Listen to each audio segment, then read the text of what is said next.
No ano passado, o telescópio espacial James Webb começou a enviar informações incríveis e imagens sem precedentes do universo.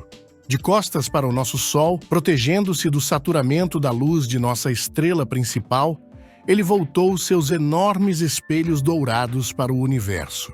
Focando a luz que ele concentrava em seus sensores resfriados criogenicamente, ele estava olhando para o passado, através dessa luz fria e distante, puxando para a cor vermelha, emitida há 13,5 bilhões de anos nos estágios iniciais do nosso universo.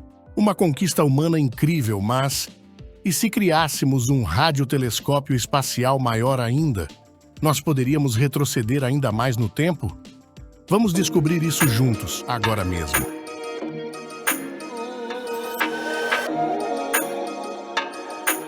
Seja bem-vindo ao Explore Tecnologia, um canal que explora os impactos da tecnologia em nossas vidas. Se você gosta do nosso trabalho, curta nossos vídeos, se inscreva no canal e ative o sininho.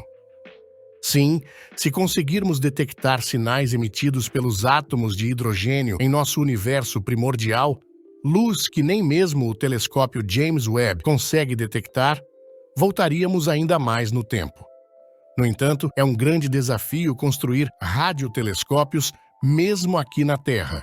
Isso devido ao enorme tamanho necessário em sua área de coleta. O telescópio de Arecibo, um dos maiores radiotelescópios que já construímos, colapsou em 2020, depois de 57 anos de serviço, devido à quebra de 2 cabos de suporte. Esse telescópio, ao ser construído, utilizou um fenômeno natural para moldar e sustentar seu prato esférico. Embora a nossa atmosfera bloqueie as ondas de radar mais fracas e, consequentemente, as mais antigas, surge a pergunta: e se pudéssemos construir algo semelhante no espaço, aproveitando, por exemplo, crateras naturais, da mesma forma que o Arecibo usou uma formação geológica? É exatamente esse o plano dos cientistas da NASA. Um radiotelescópio no lado oculto da Lua, usando uma das muitas crateras que marcam sua superfície. Isso seria o maior telescópio espacial já criado e, graças a técnicas de engenharia inteligente, poderia ser muito mais econômico do que o telescópio espacial James Webb. Então vamos entender esse ambicioso projeto. A ideia de um radiotelescópio massivo não é nova. O Observatório de Arecibo, em Porto Rico, possuía um enorme prato de 305 metros de diâmetro. Mas esse telescópio lunar seria ainda maior. Com uma cratera de 1,3 km de largura, os engenheiros deste projeto seriam capazes de suspender um prato com um diâmetro 50 metros maior do que o do Observatório de Arecibo. Essa proposta faz parte de um programa da NASA que desafia os pesquisadores a conceber tecnologias futuristas viáveis nos próximos 10 a 20 anos. Então, qual a viabilidade disso? Construir estruturas na Lua não é tarefa fácil. A ideia central por trás deste telescópio é utilizar uma cratera lunar como uma espécie de bacia, eliminando a necessidade de estruturas de suporte pesadas e construindo o prato a partir de uma malha de arame que naturalmente se conforma sob a gravidade lunar para criar uma superfície reflexiva. O uso de uma malha de arame reduz consideravelmente o peso do sistema, ao mesmo tempo permitindo que as ondas de rádio sejam refletidas por ele, contanto que as lacunas na malha sejam menores que o comprimento de onda do sinal de entrada, a onda será refletida. É semelhante ao princípio das aberturas na porta de um forno de micro-ondas que permitem a passagem da luz visível enquanto refletem comprimentos de onda mais longos das micro-ondas. Para que esse conceito funcione, é necessário encontrar a cratera perfeita, e os cientistas têm analisado dados obtidos pelo Orbitador de Reconhecimento Lunar desde 2009. Há vários fatores a serem analisados.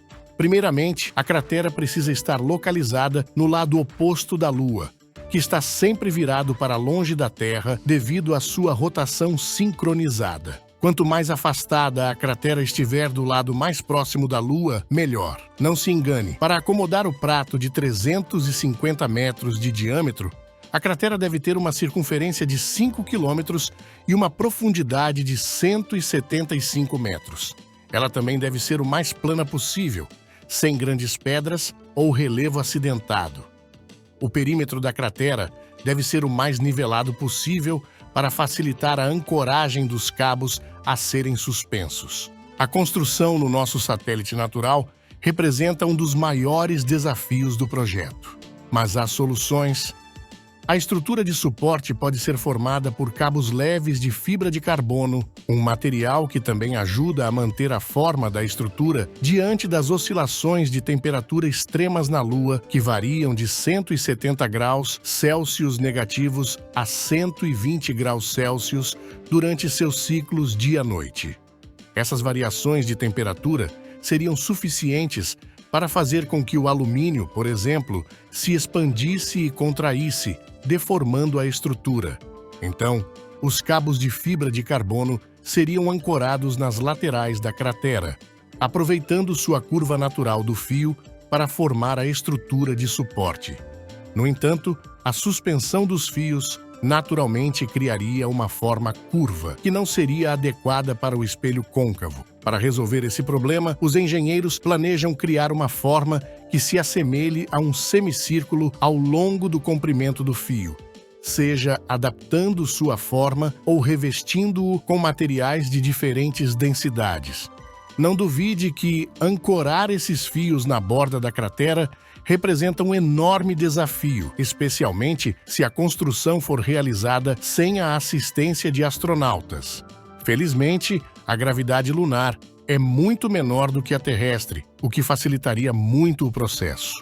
O peso necessário para sustentar um telescópio de 2.000 quilos na Lua equivale a apenas 320 quilos na Terra. A questão crítica é como implantar esses fios. Algumas ideias envolvem o uso de robôs de 2 eixos, desenvolvidos para fixar manualmente os fios na posição.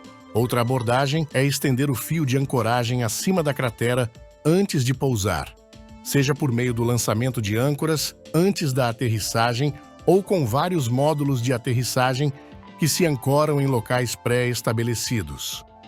A opção mais econômica, no entanto, envolve um único módulo lunar que pousa no centro da cratera e dispara âncoras na borda da cratera.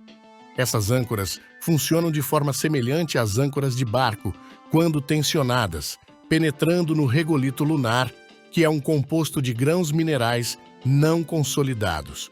No entanto, o regolito lunar é extremamente abrasivo e medidas cautelosas precisam ser tomadas para minimizar o atrito entre as âncoras e o solo lunar. Consequentemente, depender dos projéteis requer testes extensivos e validações para garantir sua confiabilidade e evitar possíveis falhas, algo difícil de simular, pois depende muito do terreno e condições locais.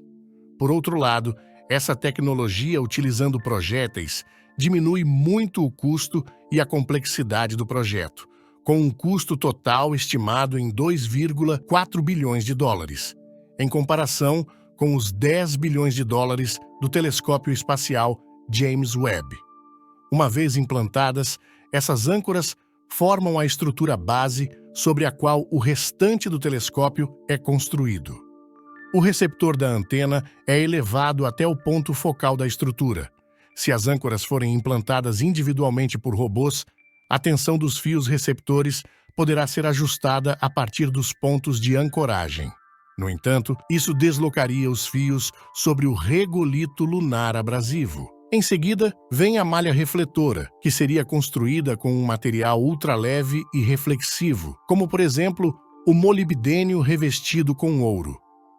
Para implantar a malha, os fios seriam puxados para o topo das âncoras, que, por sua vez, desenrolariam a tela de arame armazenada a bordo, de maneira semelhante ao origami, permitindo que a estrutura seja desdobrada em espaços confinados. Esse conceito de origami foi modelado em várias missões espaciais, de painéis solares a escudos térmicos infláveis. O origami, com suas dobras intrincadas, permite que os engenheiros acomodem grandes estruturas em espaços extremamente apertados, tornando-o a solução ideal para embalar uma antena de radar de 350 metros de largura em um módulo lunar com espaço limitadíssimo. Uma vez implantado, o radiotelescópio pode começar a enviar dados de volta à Terra. No entanto, diferentemente do telescópio espacial James Webb, esse telescópio não capturará imagens visuais espetaculares. Em vez disso, ele fornecerá dados sobre a distribuição de hidrogênio no universo. Mas por que isso é útil? Isso nos proporcionará uma nova compreensão de como o universo se formou.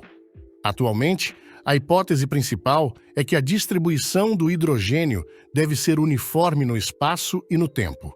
No entanto, essa suposição de uniformidade também foi feita em relação à radiação cósmica de fundo e se provou incorreta.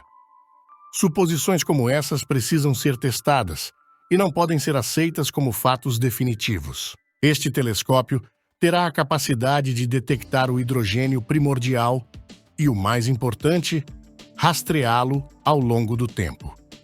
No início do universo, antes da formação das estrelas, não havia luz, mas havia uma abundância de átomos de hidrogênio em um estado de energia muito baixo e sem emissão de radiação.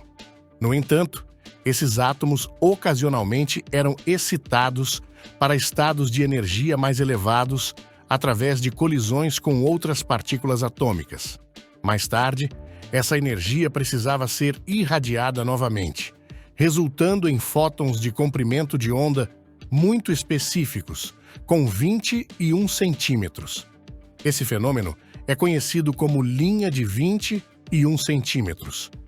Ao detectar ondas de rádio a essa frequência específica, podemos quantificar a presença de hidrogênio em todo o universo.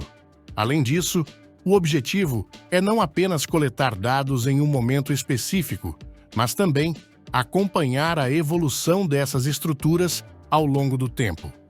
Isso é possível graças ao termo físico, desvio para o vermelho ou redshifting. À medida que o universo se expande, ele estica as frequências para valores cada vez mais baixos.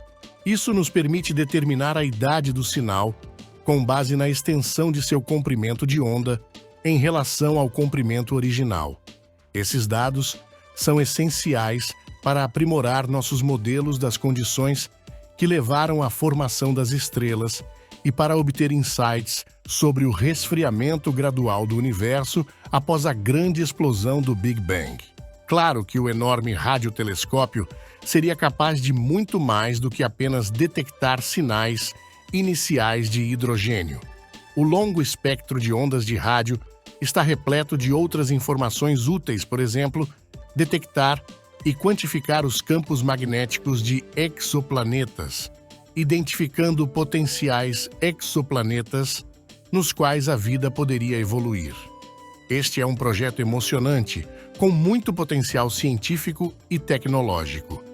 Agora eu te pergunto, sendo essa a primeira construção humana na Lua, como poderíamos não ficarmos fascinados com o potencial de um enorme telescópio sendo instalado no seu lado oculto? Então, nos diga o que você achou sobre esse projeto tecnológico. Será possível? Deixe-nos um comentário. Volto a solicitar que curta nossos vídeos, se inscreva no canal para mais curiosidades sobre as tecnologias do mundo moderno. Será um prazer ter você conosco. Obrigado e até breve.